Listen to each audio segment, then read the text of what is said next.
And we should be live. It says we're live. There we go. Waiting for the picture to show up in YouTube, but it was being stupid. Hey, everybody. Welcome back to another D&D campaign, Star Wars 5th Edition. However, we are not doing a D&D campaign today, what we thought we would do today. Since we have some people that are going to be gone today, stuff happens. There's a lot going on in the world. We would have, what are we calling this, Finn? Ask the players. Ask the players, or you can ask me too. So we'll have questions in chat. I know a lot of you guys like to watch the D&D stuff, but you're afraid to play. You're afraid to get involved in how it works, things of that nature. So did I win? Did I win what? Life? Yeah, I'm me. I'm winning life every day because I'm Cabber. That's not the game that we're talking about right now. There's more important things.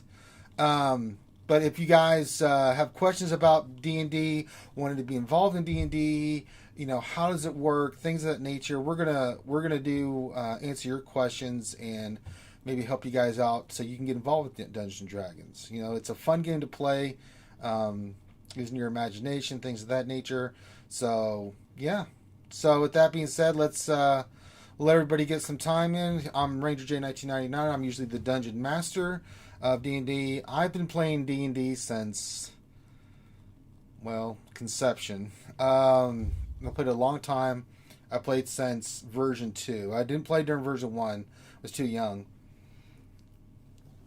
But version 2, version 3, and 3.5 were big for me. I took a break from 4. I didn't like 4, and I was doing other stuff in my life. And then I got back in with version 5. So I've been playing D&D a long time, and I played other role-playing games like Call of Cthulhu, Palladium, Cyberpunk. There were so many games that a group that I would play with.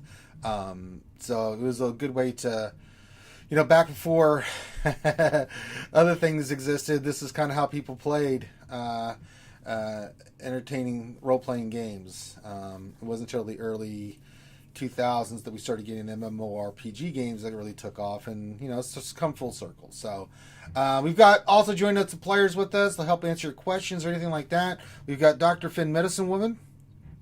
Howdy. We've got Devil's Treasure. Hey, hey. We've got Corinth. Hello. And we've got Grim the Mechanic. I am your brothers, sisters, best friends, former roommate. So what does that make us? Absolutely nothing. Good. Now you will see that evil will always triumph because good is stupid. I love Spaceballs. That was on earlier today. I can watch that movie over and over so happy. Again. I just love it so much. So good. Druidia. 1-800-Druidia. That's strange. She doesn't look Druish. Fantastic. So if you have any questions you want to pose to us, go ahead. Finn, where are we going to start with today? What are we doing? What are we doing here? Well, I suppose we can all give our introductions too, with our backgrounds and stuff. Yeah, let's do that. Yeah, Finn, go ahead. So I can't remember the year that I started, but when I first started, it was in D&D 2, version 2, and I thought Thaco was one of the stupidest things ever, so I stopped actually playing it because I thought Thaco was ridiculous. And then played again in undergrad, so it'd be 2002 that I started playing against once 3 came out, and then between 3 and 3.5 continued playing a lot more there.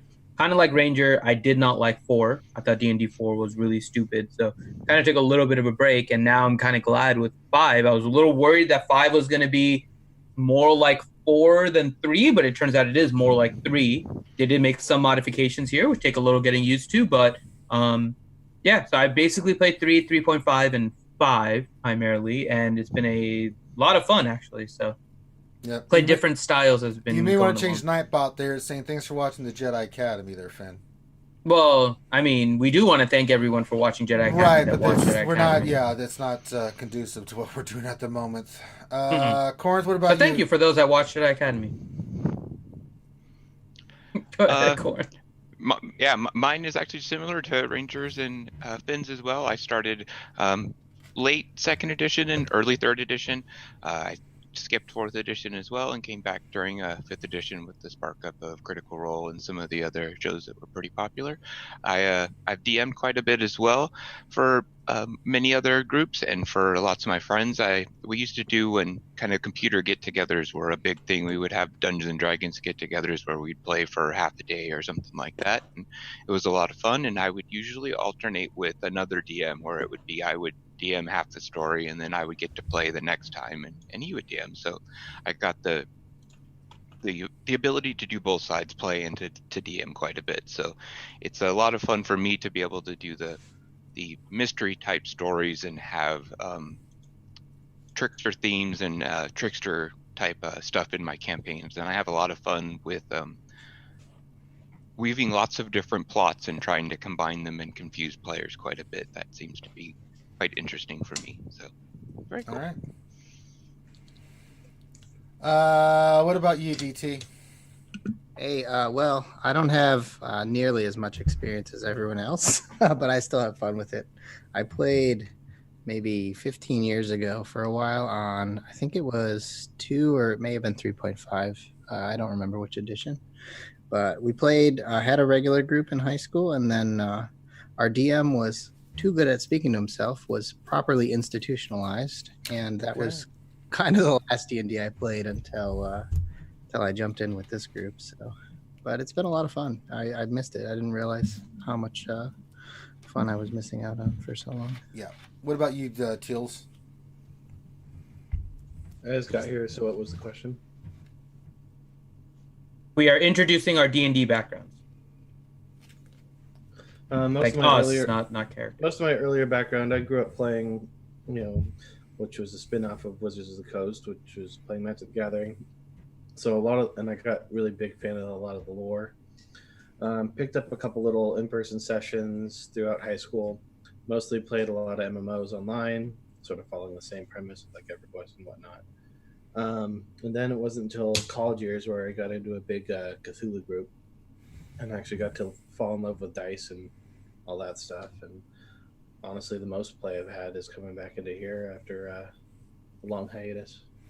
All right. So that gives you a little bit of the background and stuff like that of why we like Dungeons and Dragons. And except for when you get to me, like my first we missed D&D Grim. I session. didn't know he was there. I saw. Yeah. Sorry about that, Grim. No worries. My first D&D session was like when I was 13 or 14. I played first edition D&D. Well, my friends had it and said this was really cool and introduced me to it. And I played it, liked it, and then became a teen. The usual teenager thing. Forgot about it for a while until 3.5 was released and got a group with that. All right. Between that and playing Cyberpunk 2020, Oh, 2029? Cyberpunk No, was 2077. Yeah, Cyberpunk. Was amazing. Cyberpunk and Shadowrun. Those are, Yeah. fun stuff, man. Fun stuff. Yep. So a lot of fun times, and I mean we're all kids at heart, and we all like playing games, and that's what we do here at Reality Skewed Gamers. Is we play different games for different reasons, but the role playing game has been something that's been near and dear to my heart for a long time. And now you can do it online. There's we use Roll20, there's D&D Beyond, there's all kinds of like tools and things, and really learning how to play D&D is not that difficult. It takes imagination and just understanding the basic rules of how the game works, right? And the concept is you go with a group of people, there's the DM, he's like the god, he controls everything, you tell him what you want to do, and you make dice rolls, and based off how proficient you are in a certain thing, you can either have success or you can have failure. So there's random chance that comes with it, no matter how good you are, because even the best of heroes can have moments. So it's really not that complicated. There's usually 3 types of characters you'll see in a typical Dungeons and Dragons. You have your fighter warrior kind of sword and shield kind of people with different kind of backgrounds and things on that. You have your magic users with variants on that as well, and then you have your what I call hybrids, a little bit of magic and a little bit of sword and shield. and you can take each of the characters in there, and that's kind of how it works. So, so if you have questions, no, not you. No, Finn is not going to blow up the ship. We're not having the campaign right now. We're just answering questions. God, I got like a bad song stuck in my head now. You said that. What, blowing up ships? I'm a little bit magic. No. Well, I'm a little bit sword and shield. That's my like D&D character song, just based on what you said. No. What? So anyway, if you have questions about that, if you're interested in doing it, if you have questions about any of how the rules work or just in general, the background for the new edition. Now, there's a lot of different. There have been different backgrounds and stuff for D&D. Currently, it's the Forgotten Realms. If you're not familiar with Forgotten Realms, it was created a long time ago, and there's been a lot of famous characters from D&D, like Dritz de Orden, Elminster, the Seven Sisters. A lot of famous D&D characters come from the Forgotten Realms campaign. Even a lot of the gods that are really famous come from the Forgotten Realms. Not all. Planescape has some that have been introduced in that way. No, we're not starting over from the beginning, Paul. We're just answering questions about Dungeons and Dragons, because we get asked questions all the time, or people are thinking about playing, but they're not sure, and they're not quite sure how the game works and stuff. And we're trying to answer your questions so you can get the simple explanations to help maybe if you want to play, or maybe you want to start a campaign, or things of that nature that we can help you out with. You know, and once you understand the basic, like anybody can play, even if you don't even know what you're doing. If you just like to pretend like you're somebody else, that's all you really need to do. And usually a good DM, when someone's new, you know, someone says, and the way it works is say, I want to know if they're lying to me. The DM will tell you what to do to roll, or if you need to roll, or something like that. Like, or I want to do this flip in the air. All right, roll this, because that's the Dungeon Master's, the DM's job is to facilitate you trying to do something and telling you what you can and cannot do. And there are skills that correspond to them as well, you know. Yeah. And they basically, what the dice pertain to is a percentage chance. You know, the high percentage roll versus the low percentage roll. That's your success versus failure. Right.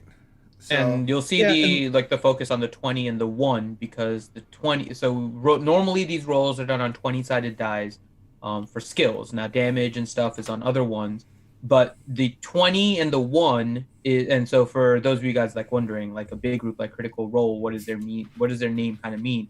20s and 1s are considered critical roles. 20s considered a critical win, Critical success. Critical success. And that means that basically you win. Whatever you roll at, you basically automatically get it accomplished. And then a 1 is a critical fail. Yeah, and a 1 is a damn it, Finn. Yeah, a 1 is a damn it, Finn. Right, and usually just means, and you can spice it up. I always spice it up. So on a 20. I let them do something cool. On a 1, I have something really funny or unexpected happen, right? And you can do like that. The last session where I took a swing at the robot and rolled a 1, and my lightsaber went flying across the room and almost killed somebody. Yeah. And poor Vornu's pants. Yeah. Vornu's pants every time. Poor Johnny. Casualties of the 1s. Has been shot in the ass so many times. And I'll use the dice to randomly see what happens and give it a percentage, like what maybe give me an idea of what I want to happen. And sometimes I'm just like, this is what I want to happen if you roll a critical 1. I'm always keeping that in the back of my mind. Now, some newer DMs will just say, you just didn't succeed, right? Nothing ever happens, but I like to spice it up. And I know when I got that from playing Palladium back in the day, because a 2 is a fail, a 1 is a fail with of something upper spicy. proportion. Yeah. Yeah, like in one of the other role-playing ones I played, I used to play GURPS as well, and they had the percentile dice to roll 2d10.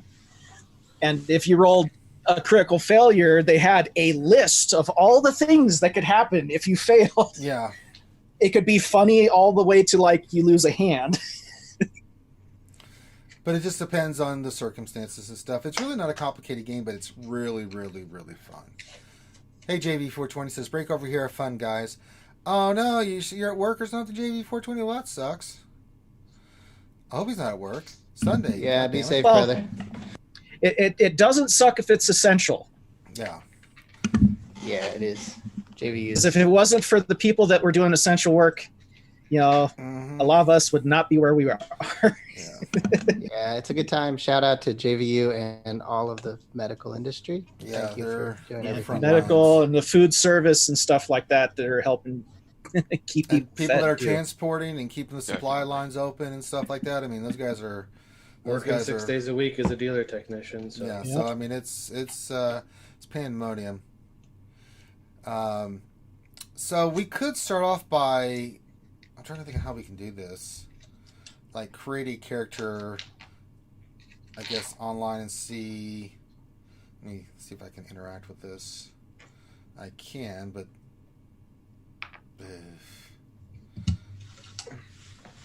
Have to sign So in.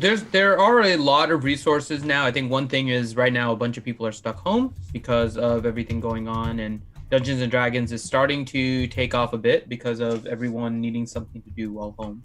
And it's a really fun game that you can play online. The resource we use, as you probably saw on the stream, is Roll20. So Roll20 is an online resource. It basically is a virtual tabletop where you can do your virtual dice rolls and you can create games and a whole bunch of things. So Roll20, a really good resource. There's a bunch of other ones we've mentioned. D&D Beyond is another one, for example. Yeah, you got 5e Tools. 5e Tools is really good. Probably one of the best ones, really. And I think it's free. Yes. And I think one of the misconceptions by a lot of people about Dungeons and Dragons is that it's very complicated. There is a lot to the character sheet. There are different skills and abilities and that kind of stuff, right? But usually a lot of that is facilitated by the dungeon master. More so than anything else is going to need to be the willingness of the player to basically role play.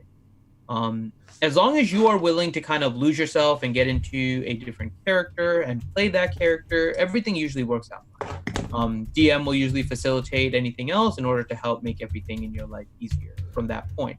You do need to make sure you're familiar with your character and the skills and those kind of things, but those all happen with time as you play your character more. So. Yeah, have a good imagination. Be able to role play like with Corinth's D&D game. You know, that one's been fun too. I've been playing a character that has amnesia, so. But I mean, at the same time, that entails a lot of role playing. I mean, at the same time, though, D&D is so broad. You could, if you got someone that wants to DM that is just good with creating a story and an adventure, check out a channel called Man Short, 2 N's. They literally play D&D on a random subject, 4th edition, St. Patrick's Day.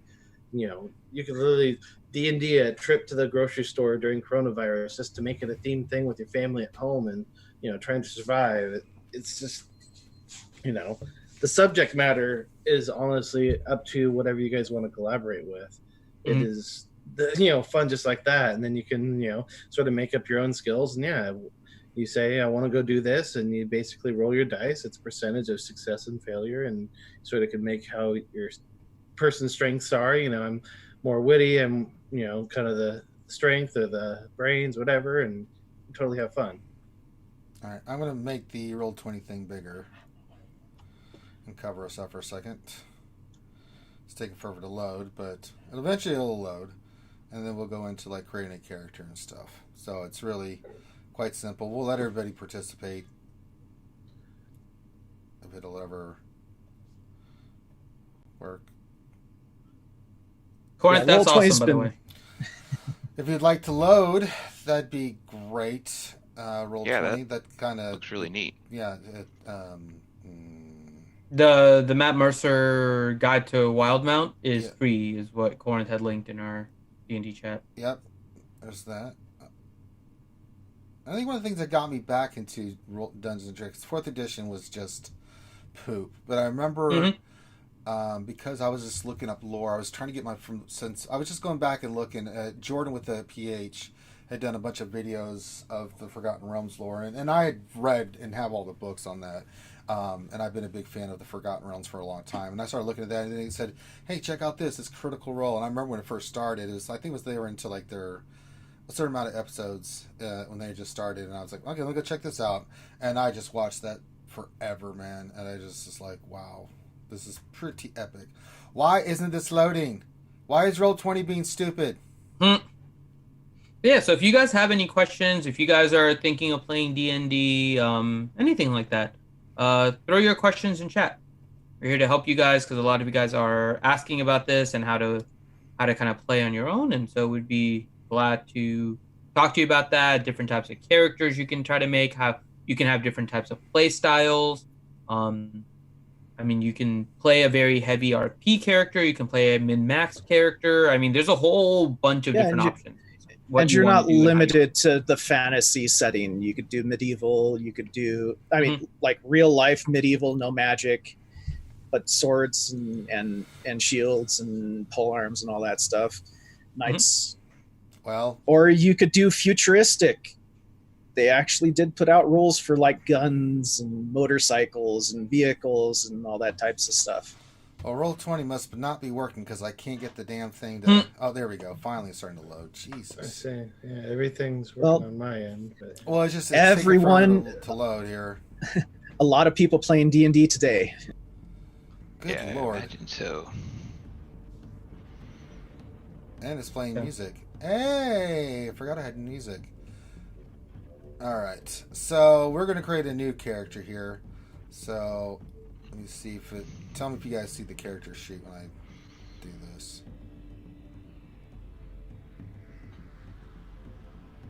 That's a good map on Roll20 there too. Yeah. Good old Raven from Teen Titan. Yeah, I don't know why she's there. Why is she there? Get out of here. Raven is freaking taking over Faerun. She's gone! No! Raven's like my favorite one, too. She's Alright. definitely a chosen of the Raven Queen. Come on. I mean... Mm, Alright, so we're going to create a new character. Yeah. So we got a new list, and this is a good thing about, Roll20 is you can add your pictures, and it gives you a random name. We'll keep it for ooh, now. Lady with stats. Save changes. Alright. So it's going to go basic info, character sheet, and it's going to ask you, would you like to use the character mancer or create an NPC? We'll use the character mancer. Now, Oh, sorry. Go ahead. So for when you start off with this is going to do basic stuff. If you want anything outside of that, you have to add it in, right? You have to copy and paste it in. So we can just go basic stuff here. So we're going to start from the first thing is races. Now you can see a wide range of races here. Why is that doing that? Stop it. All right, it's not letting me interact. Yeah, I agree, Yuta. it Fifth is edition Ranger, is- but the way it works, by the way, so it gets a little buggy with this, is that when you just assume that your mouse is on the drop-down menu as soon as you do it. It's actually like in the top Let me left do of the something screen, and you else. just don't see it, Let so me it do gets something weird. else real quick, because if they're going to be this stupid with me, then... Yeah, the drop-down menus are weird with Roll20 when you do it through. I'm just gonna. It'll show it, and I'm gonna go into. You know what? We'll get rid of that. I'll create another. You do it through Firefox. Yeah. Yeah, it does it weird through Roll20 in the browser source. So. Yeah. So that's just stupid.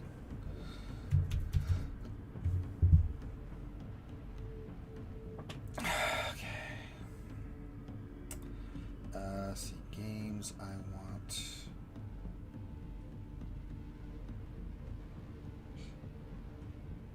Come on. But yeah, 5th edition is considerably easier for newer players than previous editions. Yeah, it is. It's a lot more user friendly. It's taking forever to load again. What the hell?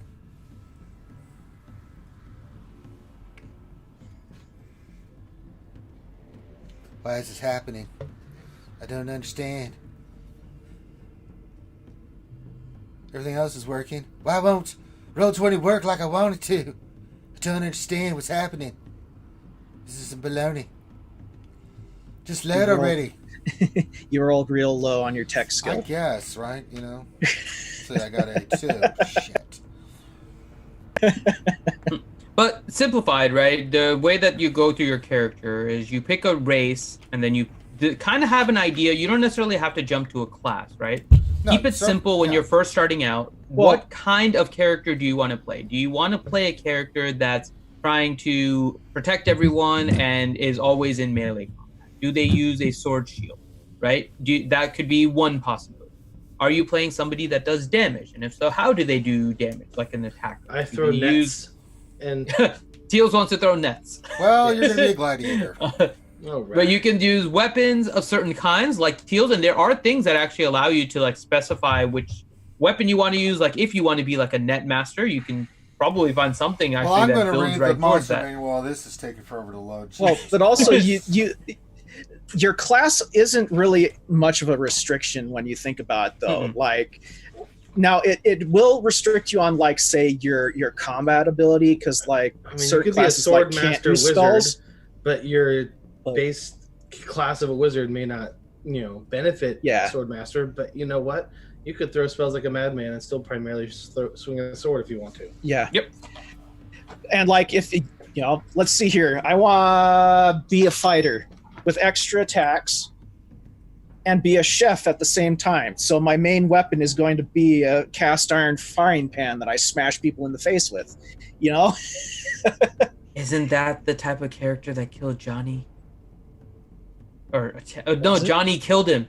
Johnny killed the chef. Remember in our first campaign? Oh yeah. That's like the dude that Sven. Johnny killed because he got angry with the chef insulting him. So he went Rest and in, smacked. rest in Yeah. peace, Sven. Yeah, that was Sven. Poor Sven. Yeah. I still can't believe Johnny did that. But yeah, so Yeah. there's lots of different ways you can make your character, and more often than not, right? Especially if you're starting out, think of the concept of the character you want to play, and usually someone else that has played can help you get towards that concept. Spell user, non-spell user, melee, range, tank, healer, attacker, like all the basic things that you guys have seen in probably other RPGs are the basis of a lot of the character creation, and they can help you. Yeah, Dr. Feelgood, you're not wrong. R.I.P. Blinky. Blinky went into a fireball and did not return. Well, and also there's also aspects to it to where if you feel you're getting limited by your class that you do end up picking, later on down the line, as your character levels up, they gain new abilities and stuff like that, and feats, which there's a big old long list of feats to where Well, you can further customize some your flavor. character to your liking. Like Getting- if you're I'm playing getting a very pure angry. fighter smacking people in the face with a sword, but you want to be able to like cast a couple spells, you can take, what was it, Arcane Apprentice or Magic Apprentice, and then you Magic can cast Initiate. cantrips. Yeah, Magic Initiate. Magic Initiate. And then you can cast cantrips and stuff. Or And cantrips are spells that And don't have a produce limit. Flame. Look at that. Awesome. yeah, You're So- a fighting badass that can send fire. Mhm. yeah, or you could be a caster that can wield a sword, a big old two-handed sword, thanks to your little feet type thing, or wear Yuta, heavy yes. armor. So yes, Yuta. So Roll20 has a area where you can actually find people that are making games. There are a lot of new player-friendly games. There's a lot of newer players just straight out playing right now. So there are a lot of games available for people to join. But also, when you go through like the Character Mancer and whatnot, it does become a nice way for new players to create their character. You can just start out with some of the standard things, not have to go into all the little ancillary expansion books, and then it'll keep your character simple and actually get like the feel for Dungeons and Dragons. So Well, and if I there remember are a correctly, with the Character Mancer, it actually has little pop-ups that help explain to you what this thing that you're choosing does, Yes, and you are Mhm. correct. what to do. It does It's- have a pretty good, builder 101. Well, I'd love to show it if the damn thing would ever load. I mean, this is stupid. Why is this not loading? Mhm. It's literally your screen because I'm in the same room and it loads instantly. I don't know what the hell this is. But then again, the DM server is different than the player server. I'm losing my mind. Yeah, here. so Dungeons & Dragons really fun, and it's always more fun. You can play with random people. I've played it both ways. I've played with random people. I've also played with friends. And I've always found that playing with friends has been a little bit better because while you don't want to, metagaming, meaning bringing things in from your knowledge into what your character knows and kind of mixing the two, happens sometimes, but it's more fun when you're doing that with friends because you get all these like little inside jokes and stuff that you can do. You can play with random people and have a lot of fun games. It becomes a lot more in role playing.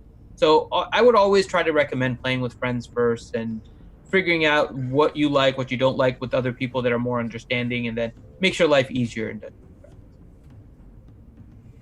Though the random games are a good way to meet, new people. There are a lot of very, very good role players out there that are looking for games to play and that are, just hopping in random ones. Oh, good. Dr. Feelgood has a good question. Finally loaded. Well, sweet Jesus. I've had 4 or 5 people apply to our side game just this week. Nice. Our side game is awesome. All right. Dr. Feelgood has a good question though. He says, "I have streamed games like Critical Role affected how you play as a DM or player, and if so, in a good way or a bad way?" No, I'm still the same person I was. I haven't changed. I mean, all Matt Mercer did with Critical Role is just highlight how and the way they played is a way a game should be played, right? It should be fun. It should be friendly. And of course, they can do much more with their voices than I can because they're voice actors. But I mean, I still do voices a lot, whether I'm playing a character or in the game. Rest in peace, Finn. Yeah. So yeah. All right, let me see what. I may or may not be in love with Laura Bailey. All right, it's not showing. It should be loading. Let's see here. Which one's Laura Bailey again? I hate you, Grim. For me, Critical Role, I think, had opened up a lot of people's views on to actually role play more in D&D because they fell in love with characters and the people playing the characters. So it made people want to, what's going to happen next week, like a TV show. So for me as a DM, it allowed me to potentially reach out and say, hey, other people want to do the more heavy RP stuff and compare it to just do them in max and roll dice, which is perfectly, it's just a different take on what you want to do as long as you interact. And that's the most helpful thing. And the other thing I would say for people that are trying to create characters that aren't used to playing in a group or just not used to role playing right out of the gate would be to make sure that the person you're creating wants to be there and wants to be in the adventure and wants to do whatever's going on. It's fun to have the conflict later once you're used to it, but if you want to do things with the group for a reason, you'll have a lot more fun in their group, because I think that's what Critical Role does quite a bit, even though they have some of the trickster things. They're more role playing. They work together. I mean, and so I'll tell you this as a player. Vox Machina, it was a team. Yeah, it's always. I mean, so here's the thing: you want to play your character in a certain way. Yeah, that's fine. A couple things that, as a new player, I'll tell you that you should never do. One, go at it with the DM. Be what's known as a rule. Yeah, that's like rule number 1. Don't F with the DM. His words are final, and he can like kick you out of the group if he wants to. So Blue Bolt, nice. Blue Bolt, the lovely Blue Bolt. So, I mean, and what I mean by that is, being the DM is like you're the referee, so you have to make a call. Sometimes you don't like the call, but it is what it is, right? In one of the games we had, Teals wanted to do something. He had a certain spell, and he wanted to become a dragon, and I looked at that, it would have broken the game. And I made a call, right? Teals didn't like it, but I made the call because I knew at that point that was way overpowered, and it would just have ruined what I was trying to do. Sometimes you do that. Is the question, but within 10-15 seconds? Yeah. Okay. Yeah. Okay. There you go. And that's it, right? And I'm not doing it because I necessarily, there are some DMs that can be dicks, and if they are, you just go find somebody else to play with, right? But I try to be understanding to the players and work on giving them a lot of leeway, but there are certain times you have to make a decision, right? I know that spell says this, but my interpretation is this, right? And as long as you're working with the players, that's fine. But don't be the person, well, it's this exactly, and blah blah blah blah blah, and blah blah blah blah blah. Then I'm just gonna be like, yeah, but I said no. And that's the end of it. Yeah, and another thing about the role playing in D&D is don't take any of it personal. Yeah, you can't. Because people are role playing their characters and their flaws and stuff like that. Try not to take it personal, because that's just a you know game. it's not the person behind the character doing it. Yeah. You know. So we're gonna like roll I've had people here. take stuff my characters have done personal, and I'm like, oh, dude, that's that character. It's not me. It's the character. So what? The first thing you have to do in the game is you have to pick, and it doesn't matter whether you're doing Star Wars or you're doing 5th edition Dungeons and Dragons, whatever it is, right? You have to pick a race, and this is the race that you're going to personify their character to be. And you have your standard ones here that are listed. There's more that you can choose from, right? One that's not on here is Azamar. That's a character you can play. But the main ones are human, dragonborn, dwarf, elf, gnome, half-elf, half-orc, halfling, human, tiefling. Or you can do a custom one. And a custom one in Roll20 just means you have to pull the information in and put it in instead of just going with what they have, right? Yeah. So we'll ask the group today, which one do we want to go to first? What do we want to create today? Well, let's just raced, right? And you get certain attributes for Keep each it one. simple. Let's go human. Let's go halfling. Well, what are we picking? Well, usually Fine, the let's most go picked halfling. is half elf. Half elf are usually the But, most picked, I mean, yes. Usually I go for half orc. They're fun, but halfling sounds like good. All right, we'll go with halfling. Yeah. So Well, some of the important things too, right? Again, depends on what you want to do. If you have an idea for a character, right, and it meets a specific racing class, stick with it, right? Right. What read you'll through see as these, you go yeah. through this is that different races have more inclination towards certain classes because they Right. get boosts in certain stats that may Mhm. benefit that one. But ultimately, you play whatever you want. I have played ridiculous characters that have complete mismatches. I have played a gnome barbarian. It's weird as hell, but it's so much fun because you have like these weird stat configurations that just are there to enhance your character. So don't just be limited based on what you see there. Moz has a good thing in the chat. She says, I think for the news players, we may have no idea how to play whatsoever. So I can't join a group who know what they're doing because it would delay the game as everything would need to be explained. No, that's not how that works, Moz. Dungeons and Dragons is different. That's why the DM is so important. You don't know what's going on. You say, I want to do this, and the dungeon, as you play, will tell you what you can and cannot do and explain it. That's the great thing about Dungeons and Dragons, right? Even for us sitting here, sometimes we're not sure about something. That's why we have the books. We'll look it up real quick. But for the general sense, like, I want to hit that orc. What do I do? Okay, roll this dice. The DM will tell you what you need to do because they know what's happening, right? And the other players will help you along. Like, you know, and that's their whole point of it, right? And that makes it fun. So you just be creative and say, I want to flip in the air and swing my sword. Okay, make an acrobatics check, roll this dice, add this score. All right, okay, you were successful. Now let's roll your attack with your sword, and then I'll tell you what to do, right? So for someone like you, Moz, it's new. All we have to do is just pick what you want to play that's fun. We'll go through the character sheet like we're doing now, and then you just jump in the game, and then, yeah. Moz, so here's the thing, right? Reading is not going to get you through Dungeons and Dragons.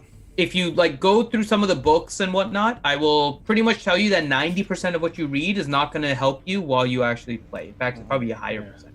Knowing There's only more so much doesn't help. Yeah. So we're gonna let's go through it right just now so jump Moz can in see and it. play.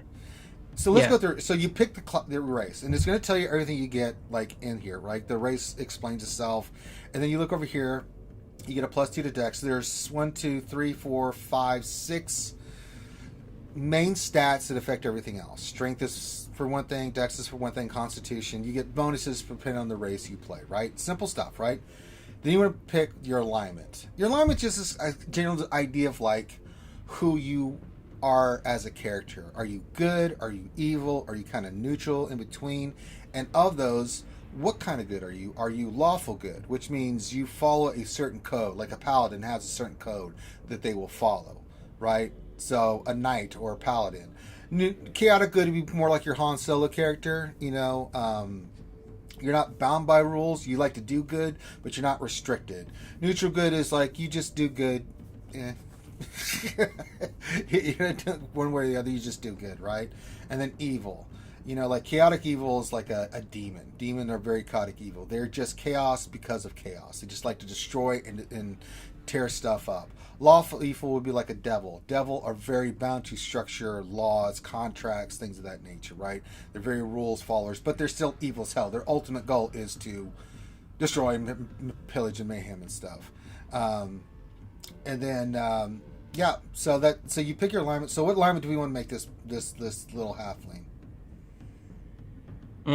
Chaotic Lawful good. evil. I want him to be a lawful good cleric. What about? Well, we haven't picked The a class. halfling cleric. What's Yeah. I was gonna say chaotic evil. Chaotic No, evil. lawful good. Chaotic evil Let him be monk. lawful good. Everybody, Let him be lawful everybody Oh. has a vote. Finn, what do you want? Lawful good cleric. Okay, well, this alignment. We ain't picked class. Okay, yet. fine. Lawful good. All right. What about you, Okay. Teals? I was gonna say chaotic evil just for the fun. It's like on the exact opposite corner of the alignment Right. scale. Grim. I'd say neutral good. Neutral good. Okay. 2 for good, 1 for evil. DT.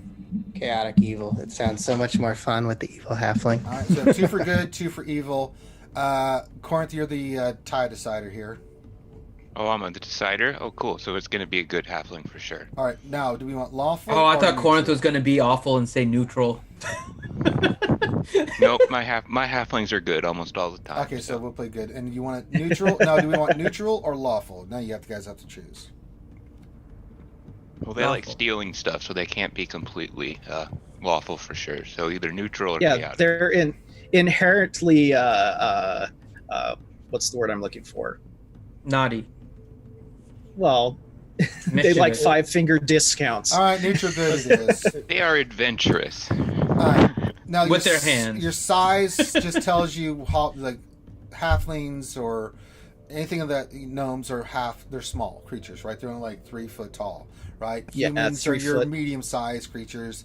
Large would be something like a dragonborn orc, and then higher just deals with monsters and stuff. Their size.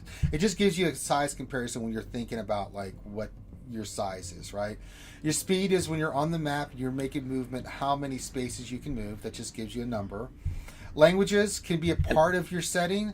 You have a certain amount of languages you can understand, either read or write. And so when you're trying to talk to certain NPCs or with your party, if they don't know a language, they can't understand you. They can't communicate with you in that way. You get other little bonuses. You get lucky, so you can roll a 1 on an attack roll, so you get a little bonus there. And then brave, you have advantage on saving throws against being frightened. So if somebody tries to frighten you, you get to roll the dice more than once and take the best score. And you also get nimbleness. Anything that's big. Yeah, and the races that are listed on Roll20 aren't the only races that have been put in the game. There's I did some say from that, the Graham. Eberron books. Thank and- you, Graham, for. I and- already said that. Well, I just want to put it out there. You're also not really limited to the known races and stuff. If your DM is cool with it, you can sit down and talk with them and say, "Hey, I'd like to play something outside the box this time. Like, can I play a half giant or something like that?" You know. All right. It's frozen because I don't think he's doing anything yet on the screen. Yeah, I've been moving it and stuff. So Okay. Roll20's loading again here, so I have to watch it. Doing it on both. Maz, places. you really should just jump in. I'm jump and in, I know. Maz. You know what? We'll create a real quick character for you, Maz. You know Yeah, that'd be fun, Maz. you're totally welcome to play Yeah, in our come- side game. we'll go and do it that's right no now. pressure. Yeah, just come join right now in the Zoom call. We'll create a quick little character for you and explain a little bit. and But then- so, Maz, honestly, the main thing you need to do, right, is this to not be able to role play. The biggest thing about Dungeons and Dragons, the rest of it is all facilitated with the other players, with the dungeon master, all of that, right? There isn't the rules in Dungeons and Dragons are there to facilitate the story. right, it's all There's about the a story. kind of an overall structure, but the goal is to go through the story set by the dungeon master. The main thing is that you play your character the way you want to and build a character in that aspect, right? So we're talking about like the alignment, for example. If you build a neutral good character, right? We know that there's good and evil, right? But then there's also lawful and chaotic, meaning like a chaotic good person is doing things for good but doesn't care about the laws. He'll just do whatever the hell he wants. Evil is obviously going to be doing things for bad purposes. Lawful means they follow the rules. Then you have neutral, which is somewhere in between, where they're not necessarily one or the other. And so you will need to make sure that you role play whatever your character's alignment Chaotic is. good doesn't like stealing, but will chop off your hand because Mhm. why not? Exactly. All right, As long as there's Release a you to the reason for it. authorities and let them do as they should. Well, not that you don't have to join this one, Maz, but we have some, like Corinth was saying, like we have some side games that we do for fun and everything like that, because we try to stream at least one for you guys, but we have some other ones we like playing just for fun if as Maz well. doesn't want to jump in, what we can do is, Maz, I'm going to let you pick. We're going to roll it through here. You just sit there and type it in what you want. So if you don't want to jump in the stream, that's fine. So let's start again, Maz. We can be any race you want. We can be Dragonborn, Dwarf, Elf. I can go here and tell you about each one. You tell me which one. We're going to go through and let Maz pick. So just type it in there. Not Little Teals. No, I don't want Little Teals doing that. So I'm going to... I don't mind the Little Teals picks. I do. I like those. Little Teals is... Especially if he's had sugar. Let me add a browser source here. Browser... We did this in one of the sessions. Yeah, she's saying we already did this once. Well, you didn't do it with me. Finn sucks. Mm-hmm. I is awful. Let's just get that off of there. Utah, don't judge. Nothing wrong with that. No, why Utah? Utah's jealous. I'm sorry.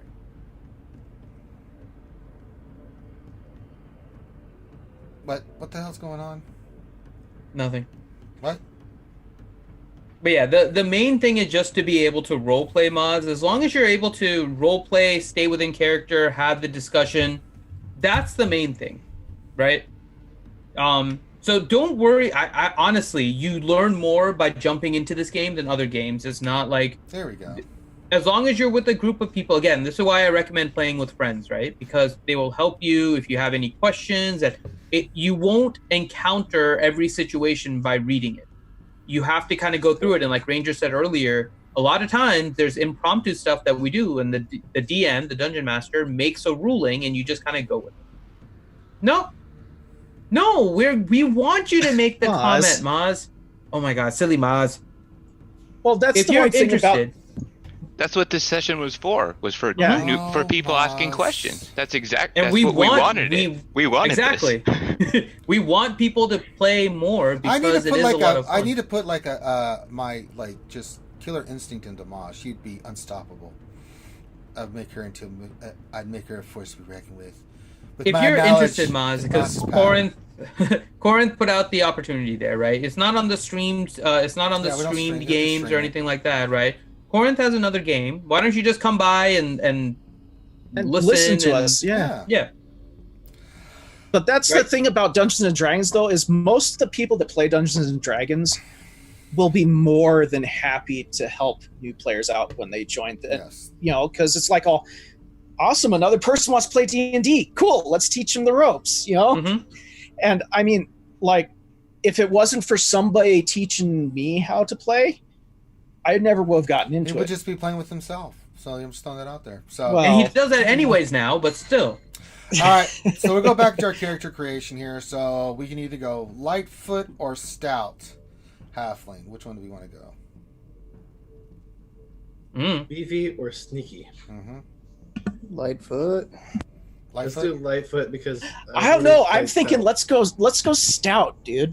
I can see a freaking two-handed sword, a halfling with a two-handed sword and heavy plate mail. Come on, I'll chop your legs off. This would all go towards my halfling cleric, but you guys didn't want to do a halfling cleric. Oh, get over yourself. I just introduced a halfling cleric in my game. That's why I was going the dragon. I don't. I like bitch, Jack. Finn. I like Jack. You know what? I would go with Beefy because Maz is. I think of Maz and she's super strong and beefy. This is the Maz paladin we've all wanted. All right, so we picked our race. We picked our sub race of it. They have specific. Then there's more than just the two on here. You can go. There's a ton you can find, and then so we'll go with a stout halfling. So we get a +2 to Dex and a +1 to Constitution. Right. So we've got this. That's all picked. Now we can move on. So we've picked our race. Now we're going to pick out what kind of class do we want to be. And there's your main classes: a barbarian, bard, cleric, druid, fighter, monk, paladin, ranger, rogue, sorcerer, warlock, wizard. And then there's other warlock. What? Yeah, there's, and then they show they do exist, and they show you here the classes here. They give you a quick overview: barbarian, a fierce warrior, a primitive background who can enter a battle rage; bard, an inspiring musician whose power echoes the music of creation; cleric, a priestly champion who wields divine magic in service of a higher power; druid, you kind of know what a druid is; fighters, kind of self-explanatory; monks, kind of self-explanatory; paladins are holy warriors bound to a sacred oath; rangers are warriors who use martial prowess and nature combat to do combat; rogues are pretty much what you think, thieves and stuff; sorcerers are one kind of a spellcaster that magic comes to them naturally; warlocks are spellcasters that make a deal with a higher power to get magic; and then wizards are somebody that just study it and can do it through means of bookworming and stuff like that. And it gives you a list, and it tells you what the main score you need for each one, like what's the most important, primary you need for like a barbarian strength. And just kind of tells you a little bit about them, so you can kind of pick which one you want to be. So, for our little halfling, what class are we thinking? Cleric. Shut up, Finn. Monk. Monk. All right. Yes, I like monk. Monk. Is good. All right, monk it is. A monk. All right, monks. And you can kind of read about them. Monks are what you think of. Now, they use the magic of ki that gives them abilities, just like monks believe in our world. So it's not like it's something different. Ki is the magic, not magic, but it's the essence of being, right? It's a very Buddhist Zen kind of thing, right? Samurai warriors believed in ki, right? Where you draw power. All about the wax on, wax off. It's Name him Ong. So monk. So you get simple weapons. So this kind of tells you what kind of weapons you can use. You can use simple weapons, staves, things of that nature. You can use a short sword, and then you pick 2 skills you're proficient at. Now skills are something that allow you to do something better than most people, right? So let's say you can acrobatics. That means you can do flips and tightrope walking. Athletics means you're very, you're very strong and can do athletic kind of things. History allows you to know things about the world and the world you live in. Insight is the ability to read other people, right? So if I say something to Finn in character with one of my NPCs, and he says, I don't believe them. Can I make an insight check? Yes. That means Finn's able to look at someone, the way they talk and interact, and get an insight of, like, are they lying? Are they telling the truth? And if he rolls poorly, I usually just say, hard to read, you have no idea. Religion just means you understand specific things about religion. Stealth allows you to be stealthy. That means you're very good at camouflaging and your surroundings and stuff like that. So if we're going to pick 2 skills, I think for a monk we want athletics, right?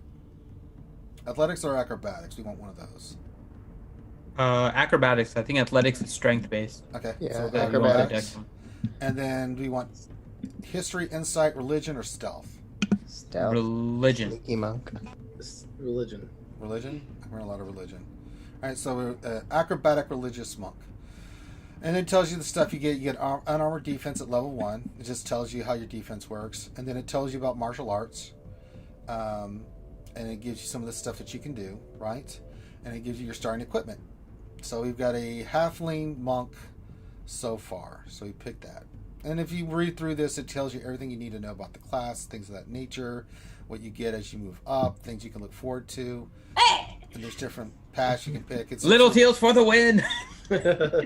All right, next is we're going to do our ability scores. And there's a lot of different ways you can do it. Watch it. You can roll for stats. You can do a point buy. That means, so the way this works is roll for stats is the DM allows you to make a roll, right? And then you pick your stats and then you put them in the best spot. Point buy is you get a certain amount of points and then you deal them out to wherever you want them to be, right? Standard array just kind of gives you a standard scores, right? I don't like point buy because it's too much min-maxing. What's that? I said point buy I never liked because it's No, I don't do point buy. I usually do roll for stats. And we can do that here. Right. So we'll go roll Get for your level one rogue. stats. All points to Dex. And usually we do this, and I do this one too. Roll 4d6, drop the lowest, because it's going to be three dice that we're going to have here. So we'll do that, and then let's see what we get.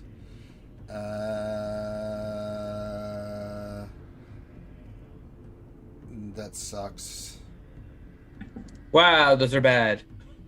Those are. Do it again. Those are pretty bad too. That's pretty bad. Flaws can be fun too. That's fine. So let's say we'll go with this one, right? 14, 10, 11, 16, 11, 11. You guys like that, or you want to roll again? I'm good with that. At least you have a 16, so yeah.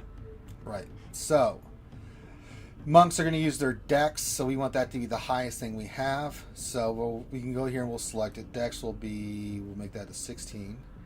Mm-hmm. Constitution is important for monks as well, so we want Probably wisdom, since they have unarmored. wisdom. Okay. Probably put wisdom the next Wisdom, and then con. Con 11, Charisma 11. Oh no, we need a Strength of 11.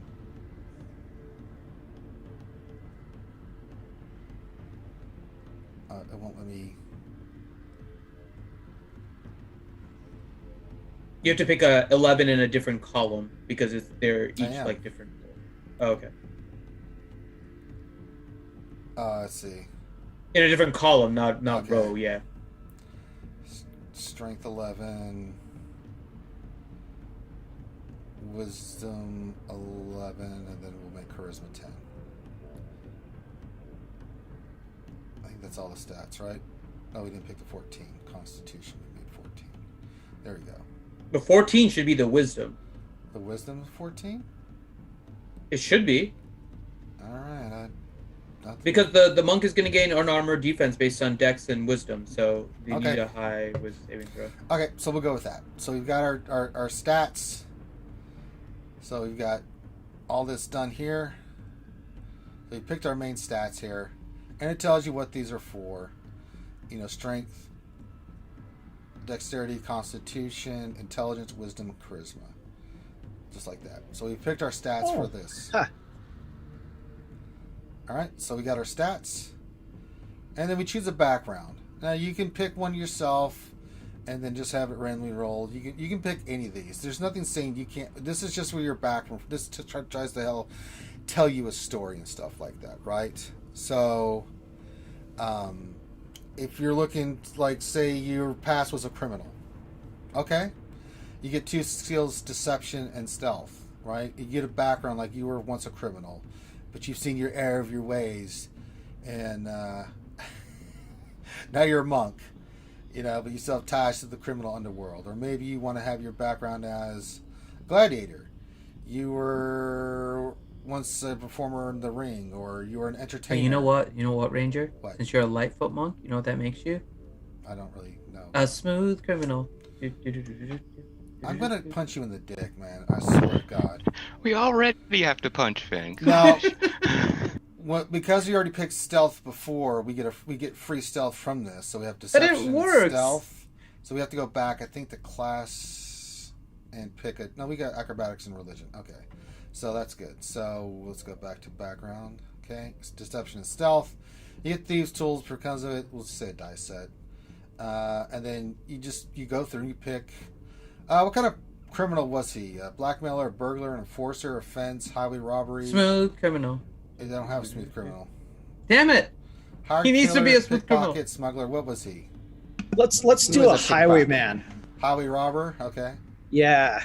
And then you can pick, or you can roll. Like, we'll roll for these to see. Let's see what we get. I always have a plan for what to do when things go wrong. And then your second personality is, I don't pay attention to the risk in the situation. Never tell me the odds, kid. So this is actually a new part with a lot Yes, of this is D&D, different. and This is so new. when you play a character, right, talk with your DM and see how this goes. So what they've done here is the ability for you to randomize the personality of your character.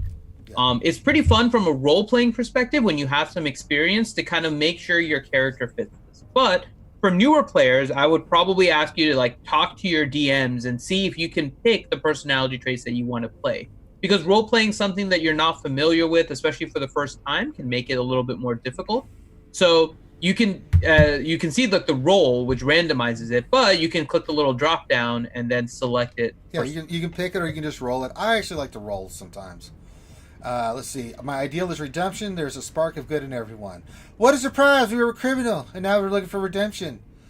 Our bond is my ill-gotten gains go to support my family. Well, aren't you just nice? And you're flawed. The Robin Hood complex. An innocent person is a prison for a crime that I committed. I'm okay with that. Yeah. Well, that might be why you became a monk. That's right. Is that one that counters with good? Is there an alignment stuck on that one? You're neutral good, so no.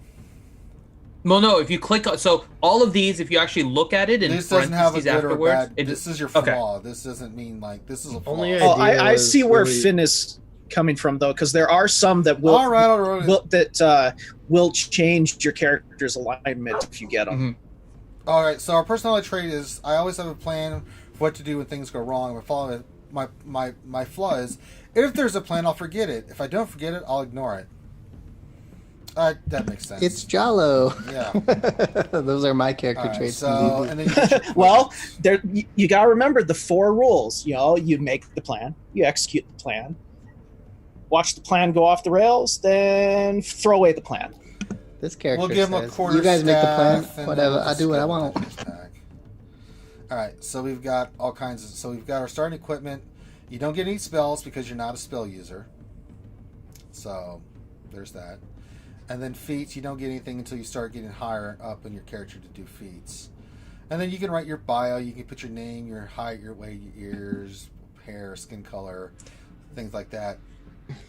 And so, with the traits and everything, right? Those are kind of just like your general personality traits, right? You don't have to go. No. Remember that common sense will still prevail on your characters, right? So you don't have to go like crazy with these and follow them like to the T. Sometimes there's situational things that are common sense in your game that you'll always stick around. So even when you guys are playing this and you have kind of like these randomized traits and whatnot, play them as you would think are normal, but in a situation where it's like, I don't know what my character was due, lean on your traits, lean on your ideals, your bonds, your flaws, and then you'll have an idea about how your character acts.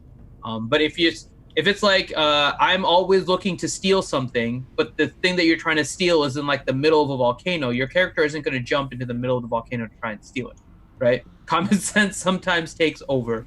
So you have to play your character in both ways. Take into consideration everything, but you still play it with common sense. And now we have our level 1 halfling monk, and it lists all your stuff here. And as you add stuff in, you can go in here and just as you level up, you go to the level 1 character.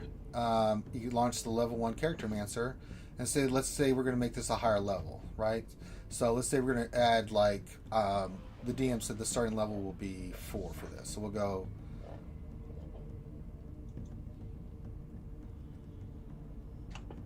Let's say 3. HP. Let's just do the average. And then it starts asking you, do we want to go way of the shadows, way of the 4 elements, way of the open hand? It helps you pick what you want to do. Let's go way of the open hand. We could go way of shadow. Yeah, characters should definitely value their own life. The character traits or flaws should not value their reason for wanting to still play. And you get to start adding in here. So it starts adding it in for you. And you just go through and add it. So you get to add 2 points. We definitely want Dex, so we'll go Dex. We could go Wisdom. We could add 2 to Wisdom here. So let's see if we add 1 to Wisdom and 2 to Wisdom, that puts us a little more. So there you go. And then as we're going through this, by the way, if you guys have questions, just pop them in the chat. We're here to answer your questions, like kind of go over the basics. I've added this stuff here, and then you can see it's got everything in here. All the new abilities in here. It adds it in here for you, and you can open these up and just read about each one. And it tells you what you can do for your character. By your race, by your class. everything. It lists it out here. You got all your starting equipment, what languages you know, what proficiencies you have. You have what equipment you have. You can do unarmed, and you have your quarterstaff that you can use. I don't know why there's 2 here, so let's just get rid of that. There you go. So one's one-handed, one's two-handed.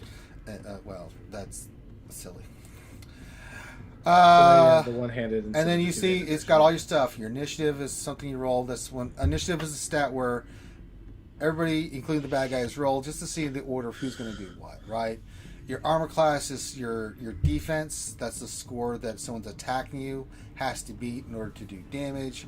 Your speed is how far you can move. And then you have over here your proficiency bonus is just something that's added in. You have the types of saves you can make. And then you have your skills that you've picked out and the skills that you can use for certain things. Deception, religion, stealth, acrobatics for our monk here. And then you have your key. You can use key points to do certain things like a stunning strike or patient defense. It's got it all listed out for you here. And the good thing about this is that if you have questions about it, you can just ask the DM, like me, and I'll say, well, this is what this do. And if you open it up, it'll tell you. And that's the cool thing about it. And if you had spells, you can go to your spells, because we went stealth monk, we get darkness, dark vision, pass without trace, silence, minor illusion. That's stuff you get from being a certain kind of class and stuff. So there you go. So it's pretty simple stuff on how to create a character. It's not rocket science. It really, really, really isn't. It's really simple. And whether you're using Roll20 or D&D Beyond or Dungeons and Dragons Online, so it's Ranger. Yeah. If you pick Artificer, then it is rocket science, literally. No. That's just pretty much what it is. So, not hard at all. And you can even go into your bio and write your own biography. You can add biography. To me is like one of the most fun parts, right? Because you build up the character, but it's also about trying to figure out the backstory of the character. What is kind of your character's purpose? Right, your character, if you're just building a character and you're just going in here and be like, okay, I'm just kind of doing stuff. Well, that's not going to be helping you with your role play, right? You want to create a background for the character. What happened? Why is this character doing what he is doing? What brought him to your current position, right? Build the entire story because that helps you role play. Right, I'll show you that's the way you want to push it. The NPC I play in this one all the time, McCarvin. You can see I've got a picture of what I thought McCarvin looked like, a monk, a drow monk. You can see all the stuff listed here on his sheet. If you go to his bio, you can see his organizations, some additional stuff that he has here, and it lists out everything for him. So he's a 16th level monk, 4th level battle master fighter, right? So there's just it lists everything out that he has. And lists out all his skills, things like that, and just allows you to pick stuff. And then you have your feats. Feats go here as well on the right side, along with all your special skills and stuff. So, and you can just keep track of that. And as you level up each time, it just helps you out there. And you can write a whole bio about who you are, things of that nature. So it's a lot of fun. You get to really get involved with your character. I wrote everything here for what I wanted here. His character appearance I put somewhere else, and then, keep all track of his feats and stuff. But if you really wanted to, I can go into more into his character history, but I kind of did that with this. And then also with this, So yeah, it gives you a lot of options. All right. All right. Any questions? I think that kind of covers some of the basics for Dungeons and Dragons. Yeah. If you guys have any questions, make sure to hop onto our Discord and everything, so you guys. We have a Discord for it. Mm-hmm. So yeah. I think we can kind of keep this a shorter stream here. If you guys have questions, hop onto the Discord. We'll be more than happy to answer your questions. We have a D&D chat there where Usually I'm spazzing out over something during Critical Role, so when it's back, I'll probably be in there spazzing out again when something over Critical Role. I know, I didn't miss Critical Role, man. Kind of left it on a cliffhanger there. I'm like, oh no. Mhm. Yeah. Yep. So, yep. So make sure you guys check that out. Yeah. Yeah. I try to keep my love for Laura Bailey to a minimum. Yes. She's taken, Finn. You can't have her. Who's Laura I Bailey know. again? That's the wife of Travis Willingham. The I the hate big you, guy. Grim. I hate you. And Who? Laura, what do you mean? Who's Laura Bailey? It's a smack Grim. Smack Grim. See, he deserves a smack more than I do. And the cool Grim's thing, just and also, trolling. I'll He end it knows like full this: well like who if you Laura have an is. idea of something you want to play, just run it by your DM. These are just the basic classes and races and stuff like that. But if there's a class that you find online that you want to play, just run it by your DM, right? So they can look at it, especially if it's a homebrew one, right? They may look at it and say everything's cool. They may say, you can keep this, but you can't keep that. A good example of that is the character I play in Cornet's game, Chacos, right? The Paladin. There's certain things that, with talking with Cornet who DMs that game, we're like, we talked it over. Like, he got certain abilities and gifts, but we didn't want it to be overpowered, right? And so we kind of changed it up a little bit about like what he could and could not do, right? So that he wasn't so overpowered that it was ridiculous. And certain items. And as long as you talk to your DM about it, that makes it a lot easier for both of you. Yeah, that's kind of like the character I play in Cornet's game as well. We had to customize some stuff for him as well, but without like divulging too much. I mean, I don't divulge anything fun about one. mine, and I don't even have amnesia. But yeah, well, you're just an idiot. I've been really enjoying my working with character's an Cornet ass. No, you're an idiot. with my character though, because like we're both figuring out new things about Ralph that it's just awesome. But I'm I enjoying just it. enjoy creating NPC, and I have sheets here, for all my like bad guys and stuff. I actually go through and like figure out like all their main stuff, and I write backgrounds on them. Like for this game, there was a lot of stuff where I had a lot of character sheets that were trying to find one that was on there. Like this was one, Arclath was one that I created that these guys know very well. McCarvin was one. I'm just trying to think of who else I had put in here, and I just enjoy that, right? Who else did we have? Like I had to create one for the Seven Sisters. So this is Storm Silverhand. I actually had to put this one together myself because Storm does not have any stats in 5th edition. So I had to translate this from 3.5.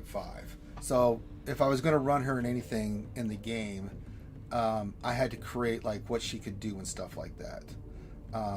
So I went in and had to figure out like, okay, she's chosen mistress. She's one of the Seven Sisters.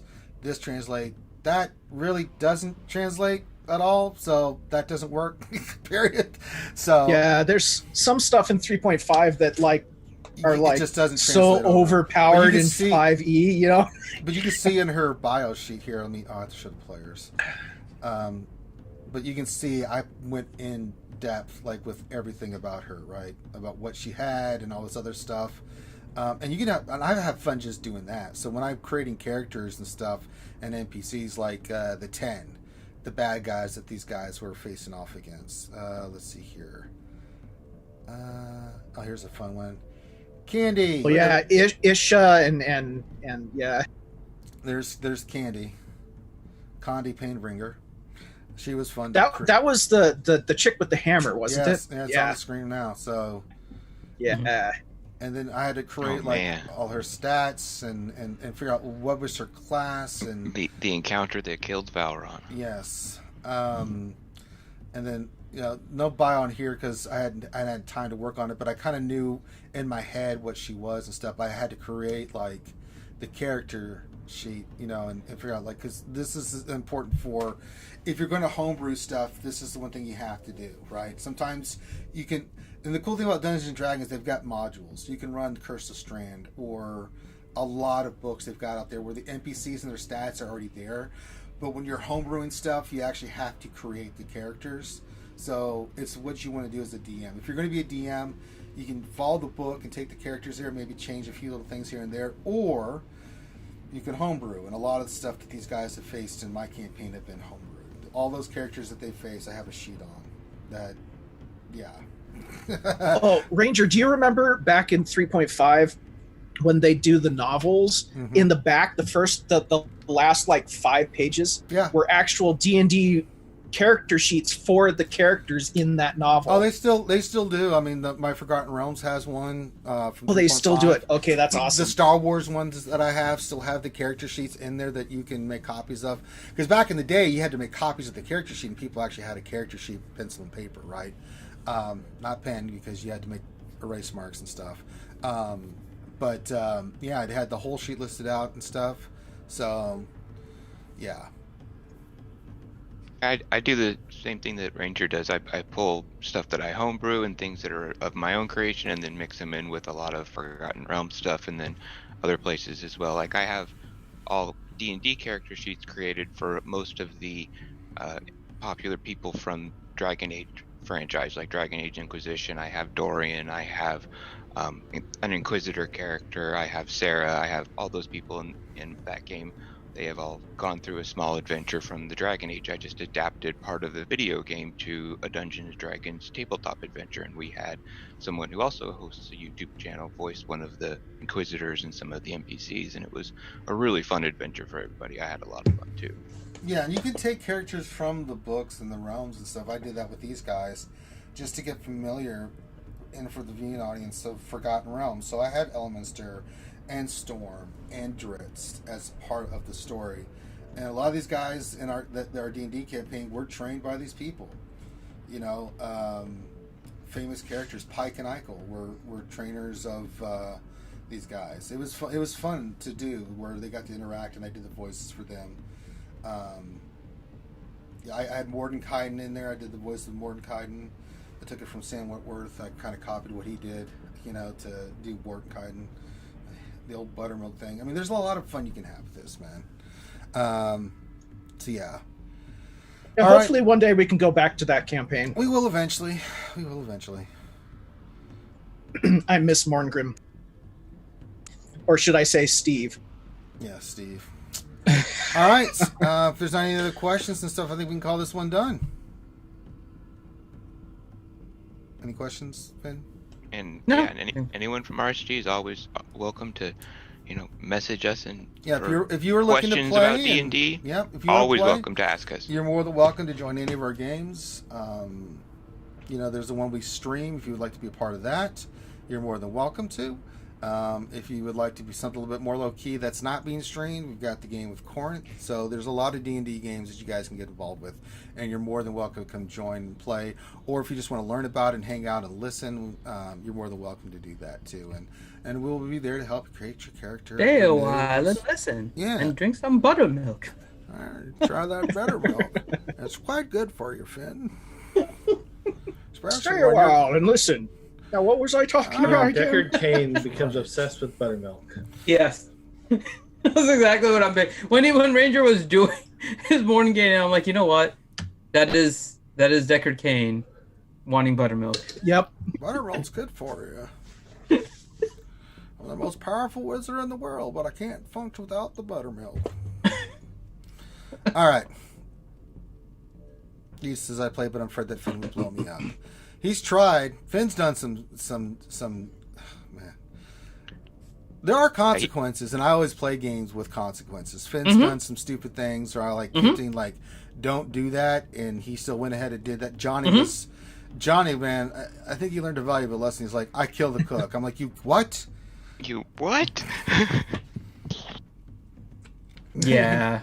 Just like when he tried to steal from the bartender. It's like, Johnny. What are you doing? I'm gonna steal. Wait, aren't you Yeah. good? Jesus. Johnny, no. Johnny, why? Why would you do this? And that makes for some really interesting That's a roleplay. separate one, but yeah. It really does, because then everybody else has to react to those situations and figure out what they're doing Yeah. things in their character correctly, and maybe they have to deal with things they weren't prepared for. It's a part of the fun of D&D for sure. Yeah, that's kind of Totally like so- what happened in your game session before last with Ralph and yeah. Jelly's not wrong. I did No. try to sell her character. That's true. Like All in the right. first session of the campaign. Twice. That's horrible. No, it was once. I don't know what the second time is that comes up. Well, she does, and that's all that matters. No, she hasn't been able to claim the second time either. I'm gonna go Unless with she Jelly found on it in this. her notes. No. I know of one, and I actually managed to get a goblet out of Yeah. it. So still, it worked out That in my sounds like favor. something Finn's dirty ass would do. All right. You're saying twice, and you haven't said when the second time was. Yeah. When He was doesn't- the second He time? doesn't have to. You don't have to explain yourself, Jelly. Finn's a douche. All right, we're gonna end it up there. So a little bit, no game today, but we thought I'm we'd still take some trying to time. sell Leon. All right, I'm trying to end the stream. Shut your cake hole, Finn. Jesus. Leon's a cash cow. All for right, me. get over it. The past call said live in reality. But thank you for hanging in. If you are interested, get with us offline. You can talk with us. We'll help you out. I will be more than glad for anybody that's interested. We'll jump on Roll20 together privately, and I'll explain the game to you, and we'll roll a character, and you can kind of tell me what you want and things of that nature, and kind of get used to, like, you know, figuring it out. So with that, we're going to call this one done. If you like this, hit the thumbs up, subscribe if you haven't already. If you're interested in any of the games we mentioned, and join in our D&D campaigns and adventures, you're more than welcome to join. I highly encourage you to do that. So, on behalf of myself and everybody, stay safe, wash your hands, look out for one another. Yeah, private time with me, that's right. Have a great rest of your night, and we'll be back tomorrow for our more shenanigans with RSG with Star Wars Galaxy Heroes and tomorrow's Marbles. We'll have a lot of fun with marbles and all kinds of stuff. So, be safe, and we will holler at you later. Peace out.